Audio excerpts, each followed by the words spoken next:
Assalamualaikum warahmatullahi wabarakatuh. Alhamdulillahirabbil alamin. Wa bihi nasta'in ala umuri dunya waddin. Wassalatu wassalamu ala khatamil anbiya wal mursalin wa ala alihi wa sahbihi ajmain. Bertemu lagi dengan pelajaran pendidikan kemuhammadian. Pada kesempatan pertemuan kali ini masih melanjutkan materi tentang Muhammadiyah sebagai gerakan dakwah. Kita pada kesempatan kali ini akan menyampaikan tentang model dakwah Muhammadiyah. Sebelum itu, bagaimana kabarnya anak-anakku sekalian? Tentunya sehat semuanya kan? Oke, kalau begitu kita ikuti mata pelajaran kemuhammadiyahan kesempatan kali ini. Kita perhatikan satu persatu beberapa gambar yang Pak Guru berikan. Ini ada gambar yang pertama tadi, gambar pemuda Muhammadiyah sedang berkumpul. Kemudian yang kedua, kayaknya ada kegiatan virtual ini. Kemudian yang ketiga, ada para artis. Ini, para artis. Kemudian, ini ada sekelompok anak-anak muda. Pang mungkin apa ya? Oke, berikutnya ada ibu-ibu yang sedang duduk-duduk. Ini gambar yang berikutnya ada sebuah undangan virtual pengajian Muhammadiyah. Berikutnya ini ada anak-anak SD. Di tengah itu ada Neno Warisman apa ya? Berikutnya ada pengajian lagi, ini undangan pengajian, ajakan untuk mengaji. Berikutnya ini ada kelompok bapak-bapak dan ibu-ibu Muhammadiyah dan Aisyah di sebuah hotel sepertinya. Ini berikutnya sebuah komunitas hobi pesepeda atau goes. Berikutnya, ini kayaknya di luar negeri nih, Muhammadiyah dan bendera Indonesia, tapi di latarnya ada bangunan di luar negeri sepertinya.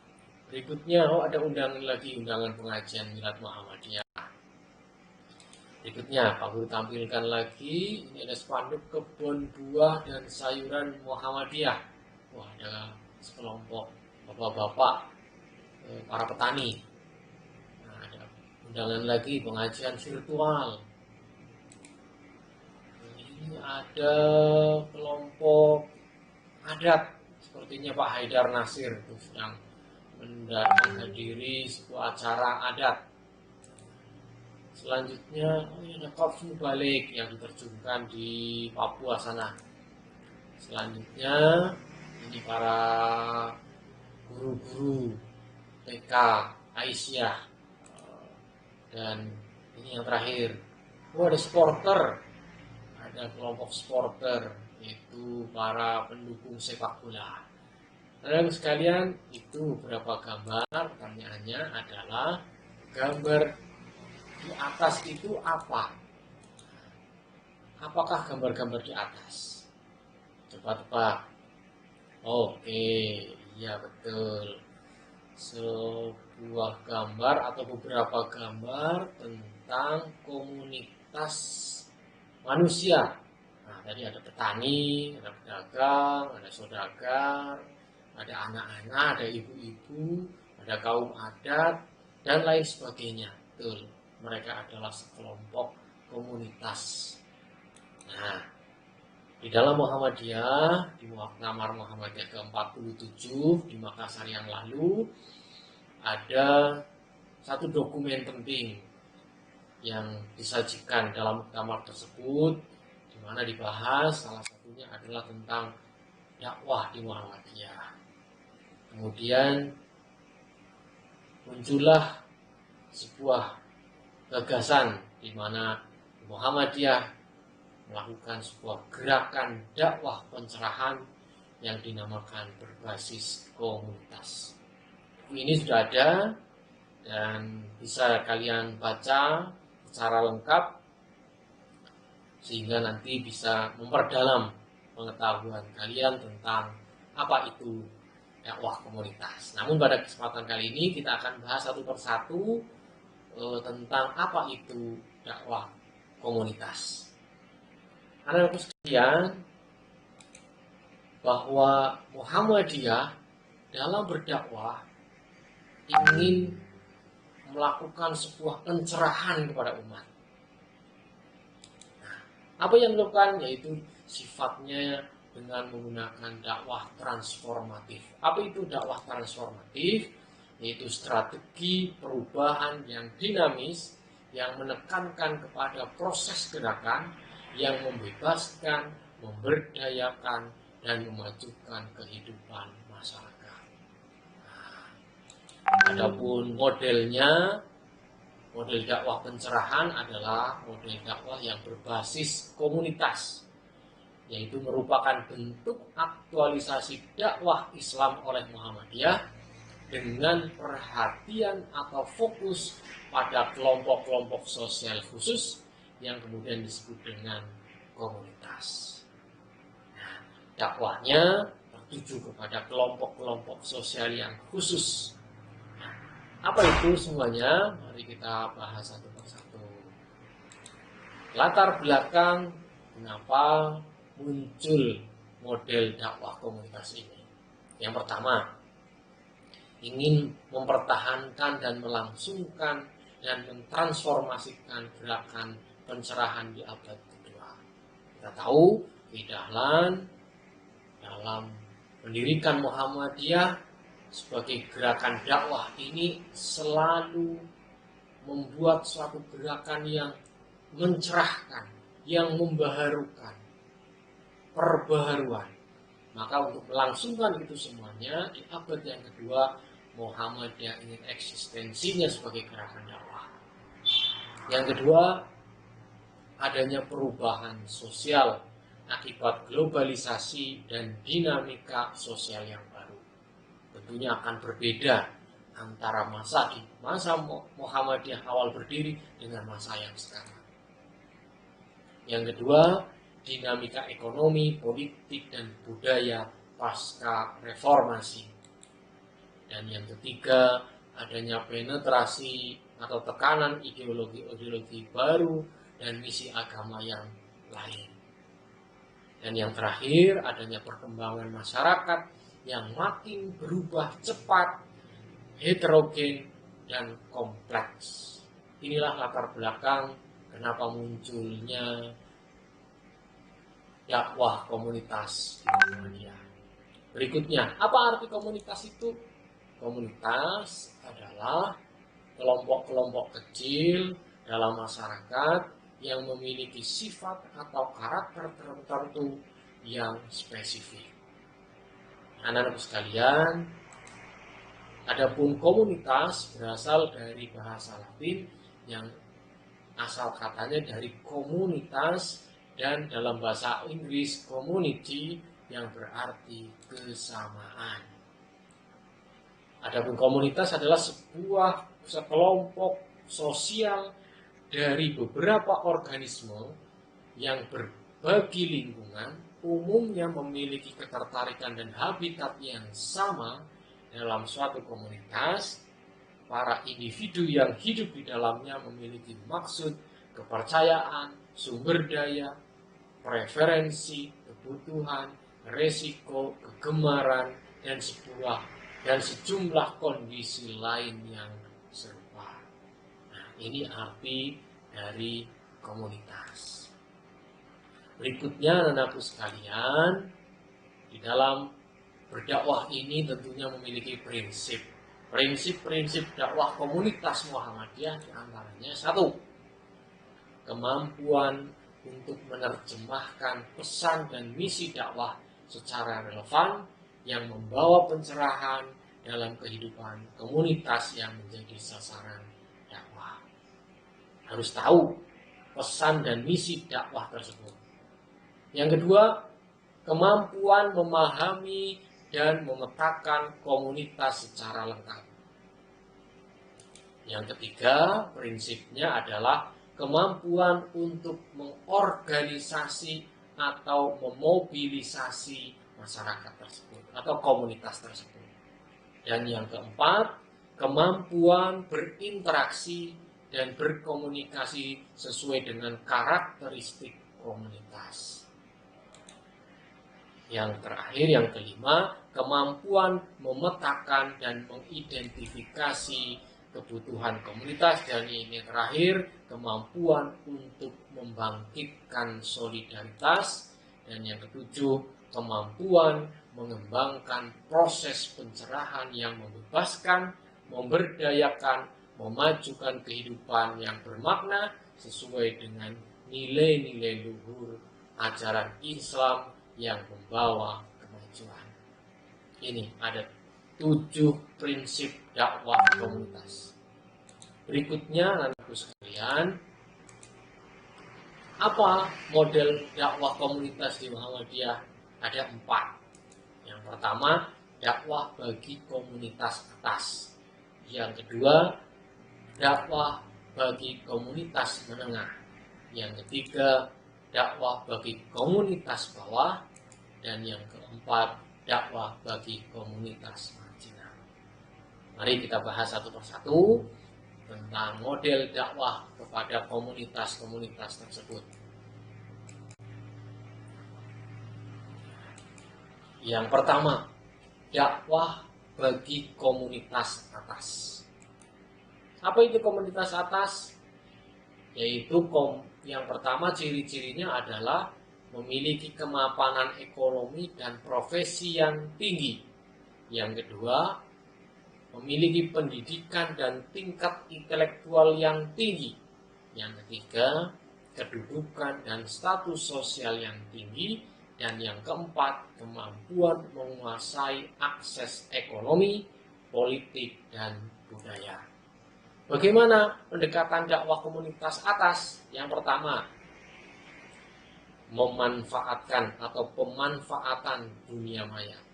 Nah, komunitas atas ini karena memiliki pendidikan yang tinggi, tentunya memanfaatkan dunia maya adalah suatu kewajaran. Yang kedua, dalam pengembangan dakwah yang lebih bersifat personal, lebih kepada individual.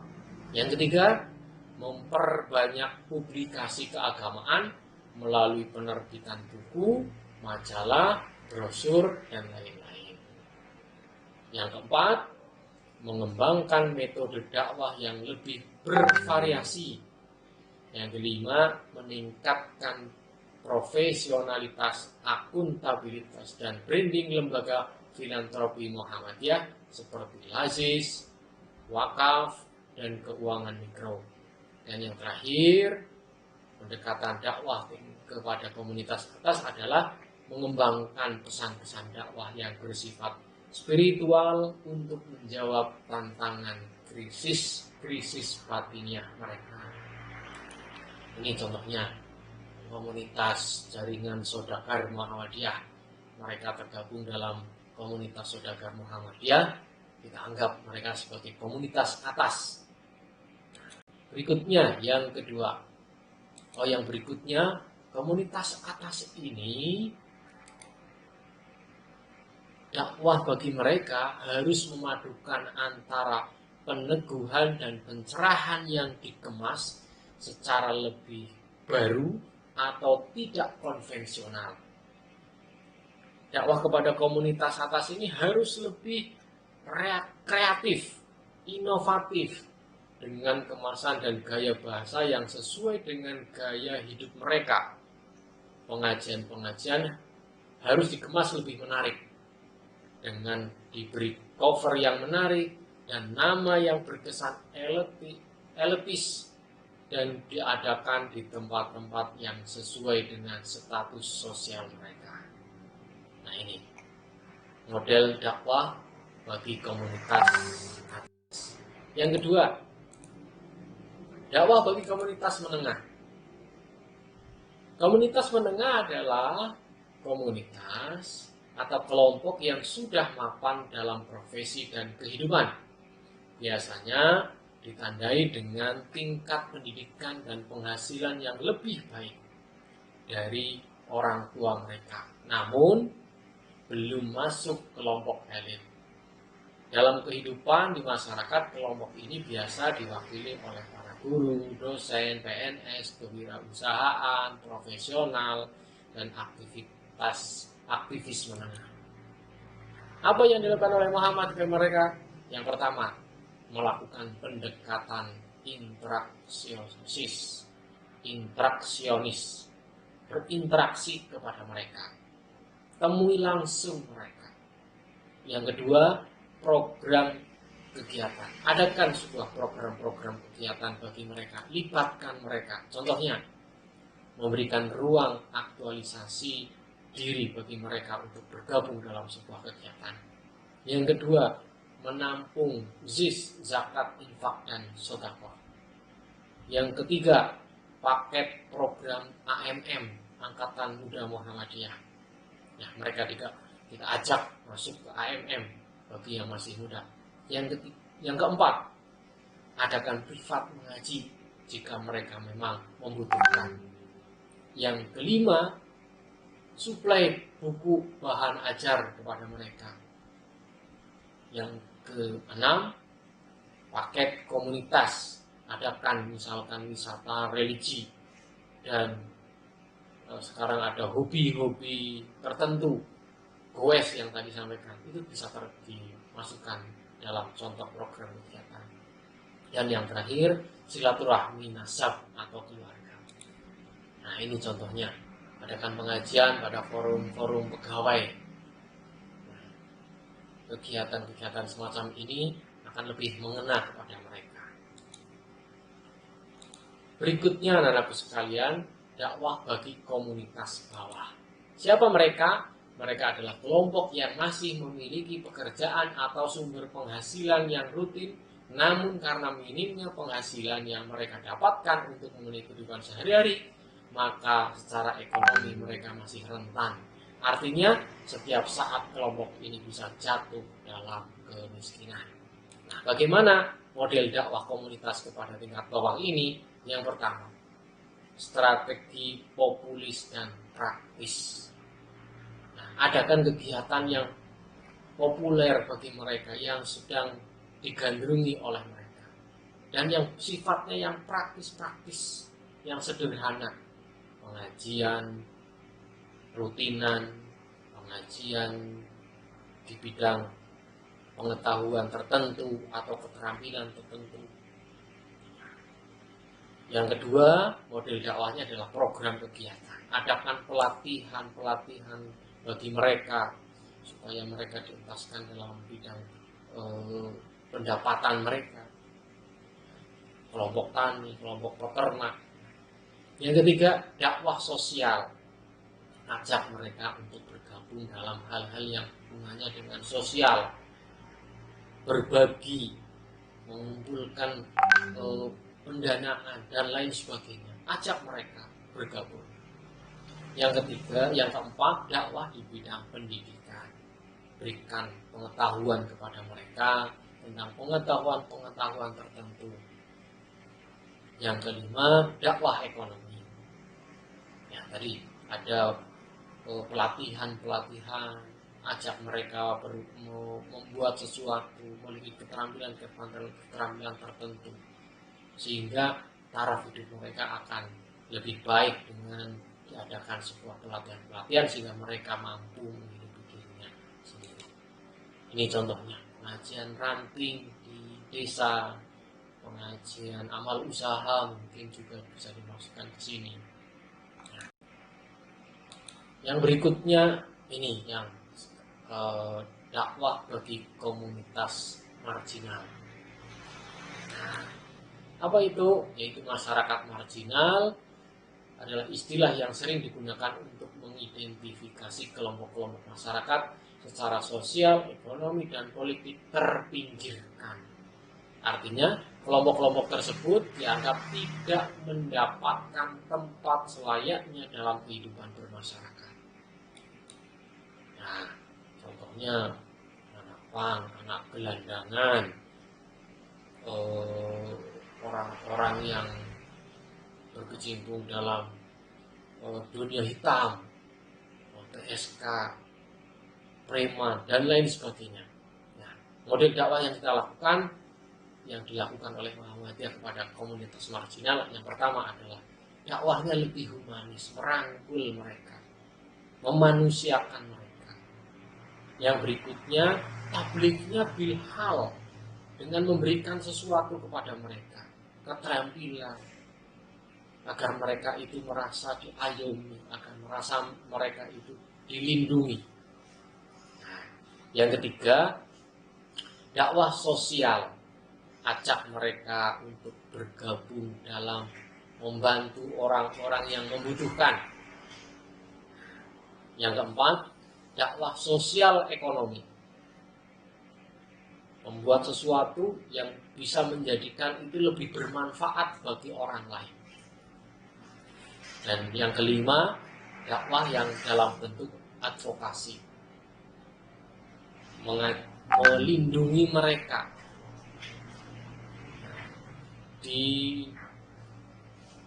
didampingi agar mereka tidak lagi terpinggirkan di tengah masyarakat. Ini contohnya.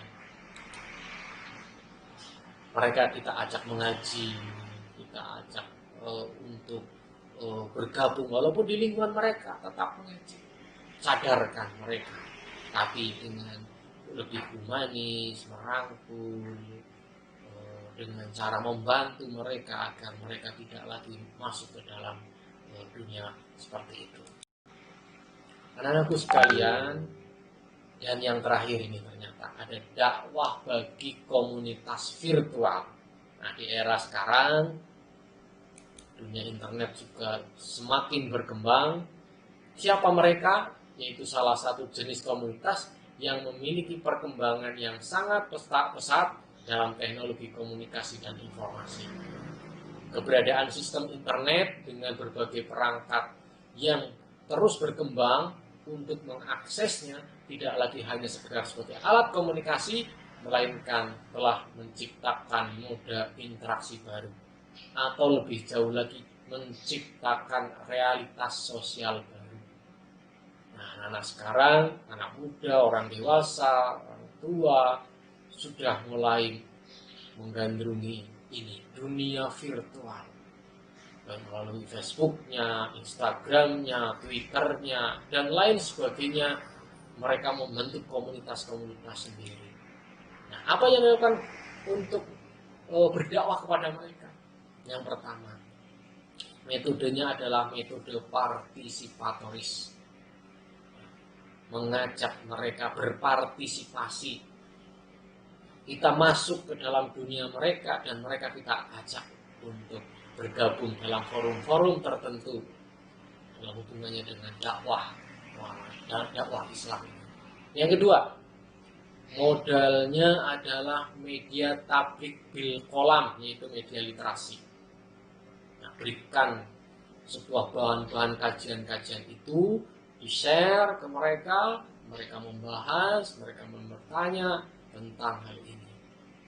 Berinteraksi secara langsung, apalagi sekarang ada media yang bisa berinteraksi, video call, Zoom meeting, Webex, dan lain sebagainya. Facebook juga sudah bisa untuk berinteraksi, YouTube juga sudah bisa untuk berinteraksi.